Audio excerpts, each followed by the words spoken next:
पिछले वीडियो में आपने पढ़ा राजस्थान का उत्तर पश्चिम उत्तरी प्रदेश पढ़ लिया है। अब पूरे मैदानी प्रदेश पढ़ते हैं।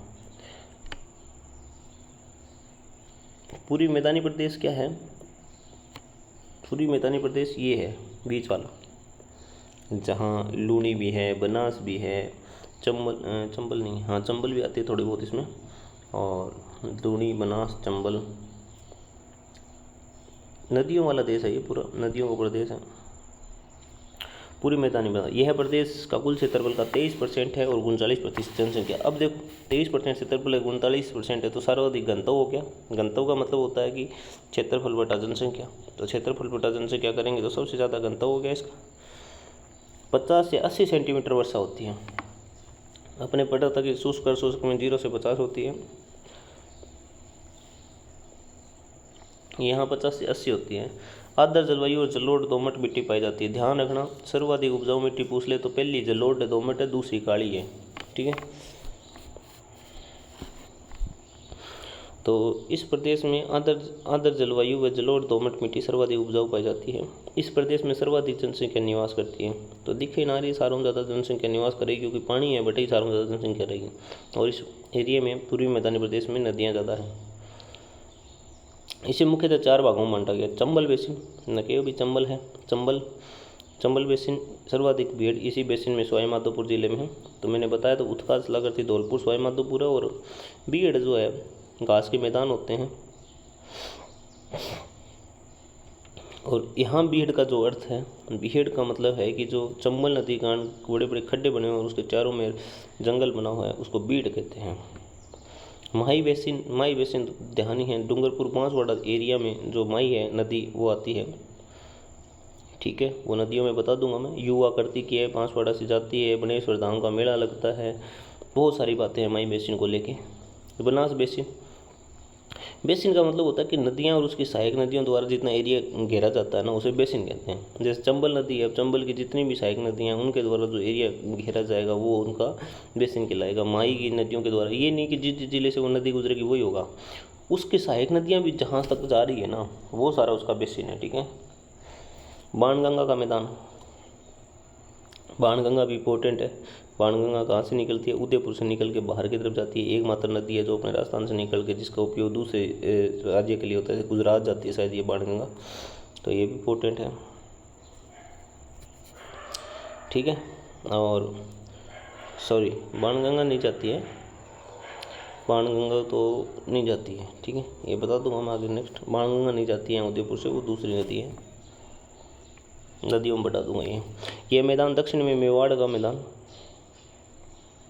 मैदान दक्षिण में मेवाड़ का मैदान और उत्तर में मालपुर करौली का मैदान। तो दक्षिण में मेवाड़ तो ऑटोमेटिक हो गया, क्योंकि दक्षिण में तो उदयपुर, डूंगरपुर, बांसवाड़ा, राजसमंद और ये जो है मेवाड़ी क्षेत्र है, तो मेवाड़ का मैदान बोलेंगे, और क्या बोलेंगे। और उत्तर की तरफ वहाँ करौली है, तो मालपुरा करौली का मैदान बोल देंगे, इसमें कोई बड़ी बात नहीं है।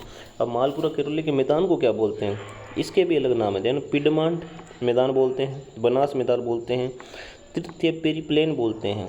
तृतीय पेरीप्लेन किसी ने कहा पिंडमांड के मैदान, बनास के मैदान को हिरोन ने कहा। ये इंपॉर्टेंट क्वेश्चन बनता है भाई। देखो मालपुर करौली का मैदान तो अपने को पता है कि करौली हो गया, लेकिन अगर उसने लिख दिया पिंडमांड का मैदान, फिर कैसे करेंगे? फिर अपने को ध्यान रखना है कि जो पूर्व वाली साइड में जो करौली वाला एरिया है वो पिंडमांड का मैदान कहलाता है। बनास नदी का मैदान भी कहलाता है कि बनास नदी राजसमंद से निकल के उधर ही जाती है, ठीक है। और बनास नदी में 3 संगम हैं अलग अलग जगह, बहुत इंपॉर्टेंट। बनास नदी तो बहुत ही महत्वपूर्ण नदी है, ठीक है। जलवायु की दृष्टि से बनास का मैदान उष्ण आर्द्र है। यहाँ वार्षिक वर्षा का औसत 6.5 सेंटीमीटर है। अब थोड़ी सी मृदा की बात करते हैं। लाल लोमी, डूंगरपुर, बांसवाड़ा इंपॉर्टेंट पर्सन है। अब डूंगरपुर बांसवाड़ा में तो क्या हो गया, उदयपुर के मध्य भाग में पाया जाता है, वह दक्षिणी भाग में भी पाई जाती है। डूंगरपुर बांसवाड़ा मेन है, बाकी उदयपुर में भी लाल लोमी पाई जाती हैं। अब सर्वाधिक क्षेत्र में पाई जाने वाली नदियाँ, ये बहुत बार आया हुआ है, एरिडोसोल्स, एंटीसोल्स, ध्यान रखना, एरिडोसोल्स और एंटीसोल्स। अब एरिडोसोल्स की बात कर लें, ये जो है वो कैम्बो ऑर्थिड, कैल्शियो ऑर्थिड और सेलोरथिडस से बनी हुई है। उपमर्दा है इसकी ऑर्थिड, एरिडोसोल्स की उपमर्दा है ऑर्थिड। अब एंटीसोल्स की बात करें, रंग हल्का पीला भूरा होता है, रंग हल्का पीला भूरा होता है। सर्वाधिक क्षेत्र में एरिडोसोल्स और एंटीसोल्स पाई जाती है। ठीक है, अब थोड़ा सा एक चीज़ का ध्यान रखना, अपन आगे पढ़ेंगे दक्षिणी पूर्वी पठारी प्रदेश, जो अपना लास्ट का पोर्शन है ये वाला दलेक वाला अड़ोती का पठार पढ़ रहे हैं अभी। आप सोच रहे हो कि अरावली पर्वतीय प्रदेश लास्ट में क्यों बता रहा हूँ, क्योंकि अरावली प्रदेश में बहुत इंपॉर्टेंट पर्सन बनते हैं और सारे कवर करूँगा। अब थोड़ा ध्यान रखना, कर्क रेखा कितनी होती है 23.5 डिग्री उत्तर में, मकर रेखा क्या होती है 23.5 डिग्री दक्षिण में, और मध्य रेखा कहाँ होती है 0 डिग्री में। आकर्टिक व्रत जो होता है 66.5 डिग्री उत्तर में, अंटाकर्टिक व्रत कहाँ होता है 66.5 डिग्री दक्षिण में। ये चारों याद रखना। अक्षांशों की संख्या कितनी है 181, देशांतर कितने हैं 360। अक्षांशों की संख्या 181, देशांतर 360। उत्तर दक्षिण, उत्तर से दक्षिण कितना है, मैंने कहा था हमेशा लंबाई कम रहेगी, चौड़ाई ज़्यादा रहेगी 826, पूर्व से पश्चिम 869। अंतर्राष्ट्रीय तिथि रेखा कितनी है 180 डिग्री देशांतर है, वो आपका क्या है अंतर्राष्ट्रीय तिथि रेखा है। 56 बेसिन कहाँ है, 56 बेसिन बांसवाड़ा में जी, सभी बोलते हैं 56 बेसिन कहाँ है बांसवाड़ा में। ठीक है, 56 बेसिन कहाँ है बांसवाड़ा में। और 56 का मैदान कहाँ है,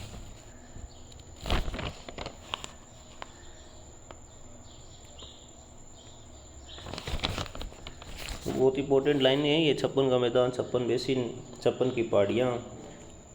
ठीक है, ये सब डिटेल में बताऊंगा जब भूगोल कंप्लीट हो जाएगा, तो उसके बाद मैं इसको एक पर्सनल टॉपिक लेकर वो बताऊंगा सारी चीज़ें जो इंपॉर्टेंट पर्सन बनते हैं। ठीक है, अब बात करते हैं यहाँ विंध्य कंकार भूमि कौन सा है। चंबल और बनास के मैदान को विंध्य कंकार भूमि बोलते हैं, बस ये ध्यान रखना। कुछ पर्सन जो बीच में आएंगे वो बता दूँगा। ठीक, दक्षिणी पूर्वी पठार, आड़ूती का पठार और इसे लावा का पठार भी बोलते हैं। दक्षिण पूर्वी पठार, आड़ूती का पठार और लावा का पठार भी बोला है।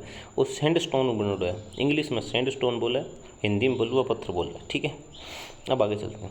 मालवा के पठार अरावली पर्वतमाला व विंध्याचल पर्वतमाला के मध्य मालवा का पठार है, जिसकी मिट्टी का रंग काला है। मालवा के पठार का कुछ हिस्सा राजस्थान के 4 जिलों बारामुंदी, कोटा, झालावाड़, कोजा बाबू, कोटा, झालावाड़, बारामुंदी, जो बालू का स्तूप, बालू का पत्थर की चट्टानों से निर्मित है।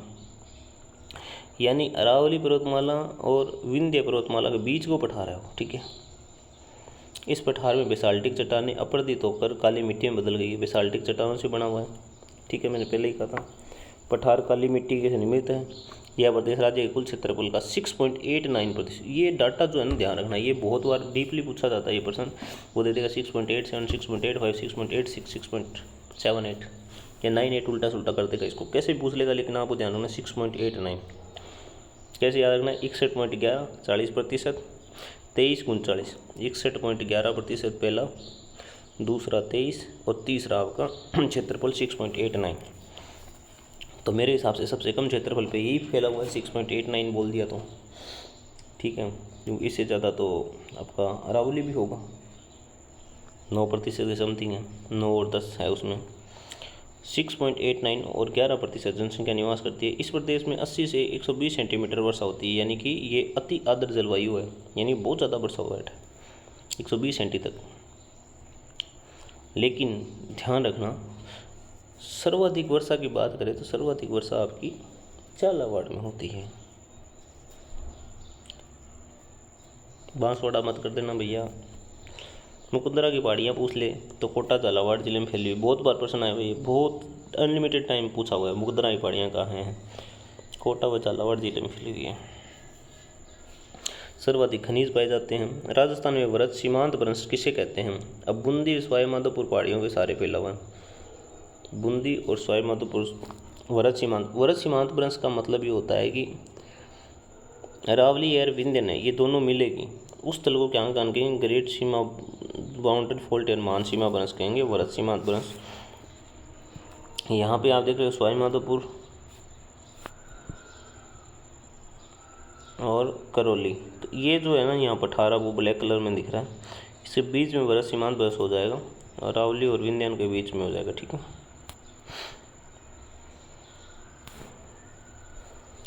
अब इसे हम बात करते हैं कि डेक्कन ट्राइब कहाँ है। डेक्कन ट्राइब आपका झालावाड़, कोटा, विंध्यन पठार और दक्कन के पठार के बीच में जो है, विंध्यन के पठार और दक्कन के पठार के बीच में क्या हो जाएगा आपका डेक्कन ट्रैप हो जाएगा। ठीक है, अब इधर तो मैंने जो लिखा हुआ है ये आपका इसके नीचे अरावली पर्वतमाला के बारे में लिखा हुआ है।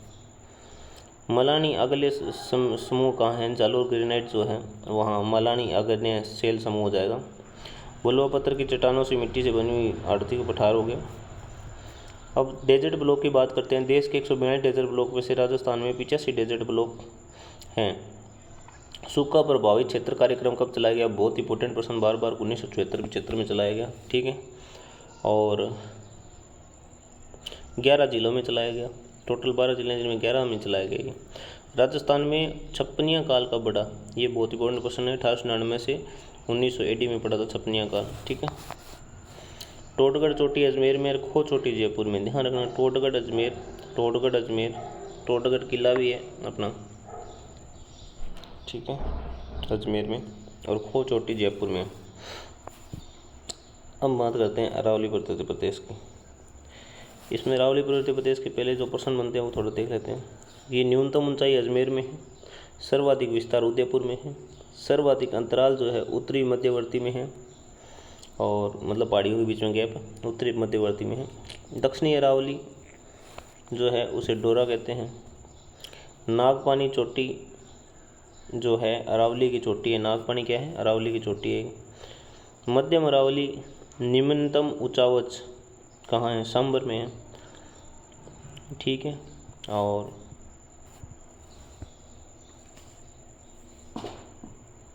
दक्षिणी भाग कहाँ है, अचलगढ़ हो गया, दक्षिणी भाग अचलगढ़ सिरोही हो गया। और अजमेर के पश्चिम में नागपाड़दूनी नदी। ठीक है, और सर्वाधिक वर्षा दक्षिणी भाग में होती है, न्यूनतम वर्षा जयपुर में होती है, और प्राचीनतम वलित है और पहले बनी हुई सबसे पहले, इसलिए प्री कैम्ब्रियन है। ठीक है, ये अरावली कुछ मैंने बातें बताई। अब अभी पहले तो था प्री कैम्ब्रियन, अब जो बात करते हैं ये अवशिष्ट प्रकार की है, यानी टूटी फूटी जिसको बोलते हैं। अरावली पर्वतीय प्रदेश गोंडवाना लैंड का प्रदेश है, बता दिया। 33 गोंडवाना, 33 गोंडवाना। गोंडवाना दक्षिणी पठार और अरावली है। पहले 33 वाले उस पेज पर पढ़ाए थे, गोंडवाना वाले दोनों इस पेज पर पढ़ा दिया। अरावली, अब इसे लसाड़िया, उड़िया, बोराट, ये सारे जो हैं आपके पठार हैं इसके अंदर। गोंडवाना लैंड में लसाड़िया और उड़िया का पठार, उड़िया का पठार सिरोही में है।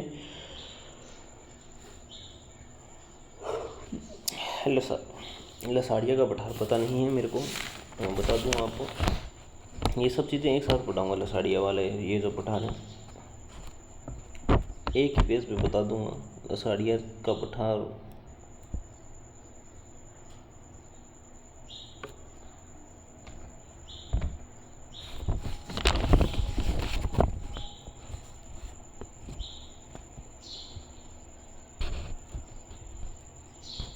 क्वेश्चन तो इम्पोर्टेंट है। लसाड़िया का पठार, तो उड़िया जो है वो आपका सिरोही में है।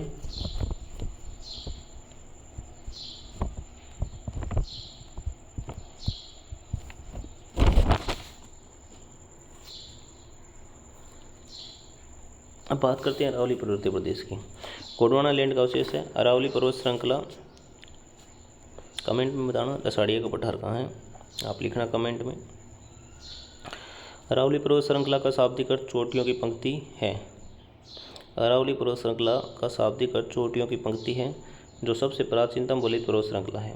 अरावली पर्वत भौगोलिक दृष्टि से सबसे प्राचीन पर्वत माना जाता है। ये सारों प्राचीन है, अब वलित है। कैम्ब्रियन युग से पूर्व यानी प्री कैम्ब्रियन के आधारभूत चट्टानों से बनी हुई ये हेरोन ने किया इसका वर्णन। संरचनात्मक दृष्टि से अरावली पर्वतमाला दिल्ली क्रम की है। शीशा, जस्ता, तांबा जैसी धातु पाई जाती है अरावली क्षेत्र में। अरावली पर्वतमाला की शुरुआत पालनपुर गुजरात से होती है और अंत दिल्ली की रायसेन पहाड़ियों वर्तमान दिल्ली रेंज तक होती है, राष्ट्रपति भवन तक जाती है। राज्य में अरावली पर्वतमाला खेड़ ब्रह्मा सिरोही से खेतड़ी झुंझुनू तक फैली हुई है। टोटल लंबाई 692, राजस्थान में 550 है। 9 क्षेत्रफल और 10 जनसंख्या निवास करती है। 10%। 5 से 90 सेंटीमीटर वर्षा होती है, 50 से 90 सेंटीमीटर वर्षा होती है। कुल क्षेत्रफल 9%, जनसंख्या 10%। उप आर्द्र जलवायु पाई जाती है। अभी आपने थोड़ा देखा था कि अति आर्द्र जलवायु जो पाई जाती है वो दक्षिणी पठार में पाई जाती है, उप आर्द्र यहाँ पे पाई जाती है, और आर्द्र पाई जाती है मैदानी भाग में, और शुष्क पाई जाती है रेगिस्तान भाग में। ठीक है, शुष्क, आर्द्र, शुष्क, उपादर, आदर और अति आदर, ये 4 प्रकार की जलवायु होती है राजस्थान में। वैसे तो होती है शुष्क, अर्धशुष्क, उपादर, आदर, अति आदर, 5 प्रकार की जलवायु होती हैं और 5 ही प्रकार की मिट्टियाँ होती हैं। एडोसोल, एंटीसोल, इंसेप्टिसोल, वर्टिसोल्स और एक और होगी एल्फिसोल्स। ठीक है।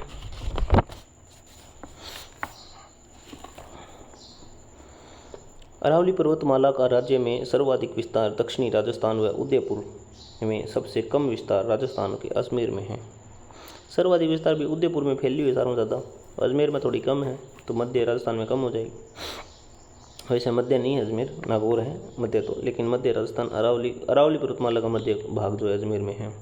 अरावली पर्वतमाला भारत के महान जल विभाजक रेखा कार्य करती है। भी अरावली पर्वतमाला की इल्ली नदियाँ, आदि नदियाँ पश्चिम वाली पश्चिम की तरफ जाती है और पूर्व वाली पूर्व की तरफ जाती हैं। तो कुल मिला के नदियों को दोनों भागों में बांटती है, क्योंकि पहाड़ के ऊपर से नदी जाएगी नहीं, नदी हमेशा ग्रेविटी फ्लो करती है, तो जिधर पहाड़ है उसके नीचे की तरफ से ढाल हो जाएगा जिस तरफ जाएगी। ठीक है,